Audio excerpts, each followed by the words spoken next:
जनतेला काय सांगाल? मी सर्वप्रथम तर आपल्या माध्यमातून माझ्या मुस्लिम बांधवांना होळीच्या शुभेच्छा देतो. त्याचबरोबर ओणमच्या सुद्धा शुभेच्छा देतो. उद्या असलेल्या नारळी पौर्णिमा आणि भाऊ बहिणीच्या नात्याचं एक अतूट असलेल्या उत्सवाच्या निमित्ताने रक्षाबंधनाची सुद्धा शुभेच्छा देतो.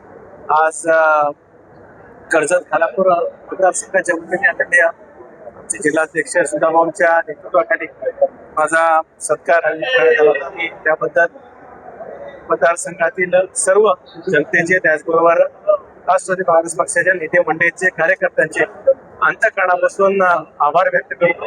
सन्मान अत्यंत कृतज्ञपूर्वक त्याचा मी स्वीकार करत असताना या मतदारसंघाला आणि या भागातील जनतेला अधिकाधिक न्याय देण्याचा प्रामाणिकपणे प्रयत्न मी माझ्या आमदारकीच्या माध्यमातून करण्याचा प्रयत्न करेन. तुम्ही कर्जतला आला होता त्यावेळी मागे बोलला होता की माझ्या काळात असेल ते सुधाकर घालेला देईल. तर मग आता महामंडळाची हे लागताय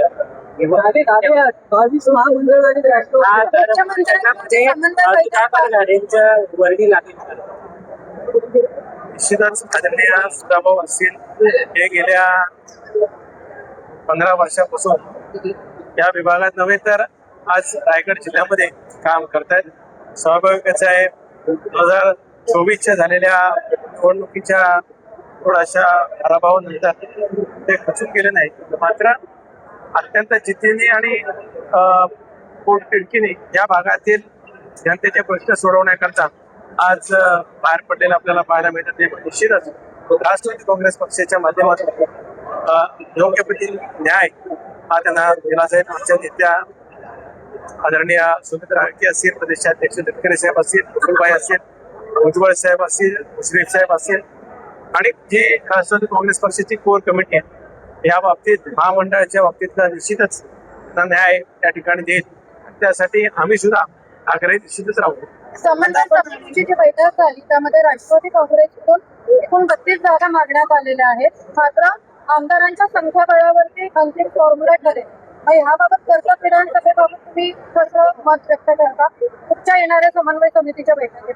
नाही, समन्वय समितीमध्ये मी त्याचा सदस्य नाही, पण वरिष्ठ पातळीवरचे नेते भारतीय जनता पक्षाचे नेते मंडळी आहेत, आदरणीय शिंदे साहेबांच्या नेतृत्वाखाली असलेल्या शिवसेनेचे नेते मंडळी त्या ठिकाणी, तर राष्ट्रवादी काँग्रेस पक्षाकडनं सुद्धा त्या ठिकाणी नेते मंडळी त्या समन्वय समितीमध्ये आहेत आणि एकंदरीतच महायुतीमधला समन्वय राखला जावा याकरता ती समन्वय समिती आहे.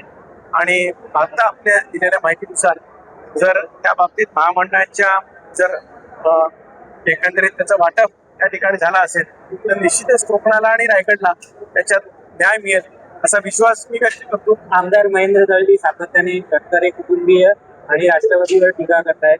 राष्ट्रवादी हा घोडा घालणारा पक्ष आणि पालकमंत्री पदाचं श्रेय सुनील तटकरे यांनी घेऊन नये अशी त्यांनी टीका केली. महेंद्र दळवीच्या एकंदरीत आकलन शक्तीची आपल्याची किंवा मला करायची वाटते. खरं तर मी कधी त्यांच्याविषयी कोणाविषयी मी बोललो नाही, पण ज्यावेळेस थेटपणाने वारंवार तटकरे साहेबांवर त्या टीका करतात, खरं तर त्यांनी सुद्धा आत्मपरीक्षण केलं पाहिजे. त्यांच्या असलेल्या विधानसभेच्या निवडणुकीमध्ये किती वेळा तटकरे साहेबांकडे आल्या, किती वेळा काय काय गोष्टी झाल्या. आता सुद्धा जिल्हा परिषदची निवडणूक झाल्यानंतर स्वतःच्या पत्नीला जिल्हा परिषद अध्यक्ष करण्याकरता हेच महाभाग तटकरे साहेबांच्याकडे 2-2, 3-3 वेळा दिल्लीपासून फेऱ्या मारून आले. त्यावेळेस तटकरे साहेबांचा हे दिसला नाही आणि आजच त्यांना या गोष्टी दिसतात. त्यामुळे महेंद्र दळवींनी बराच आणाभाका मारू नये.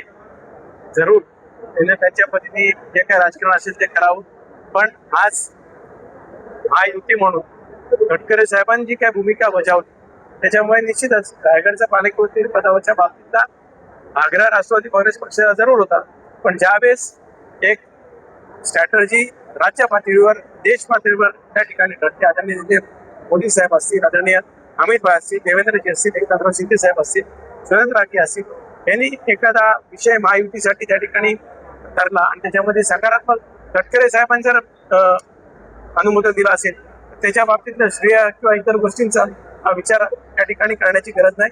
महेंद्र दळवींनी त्यांच्या पुढचा बघावं, त्यांना आता डोळे कसे लागलेत त्यांनी त्या दिवशी बोलून दाखवलं.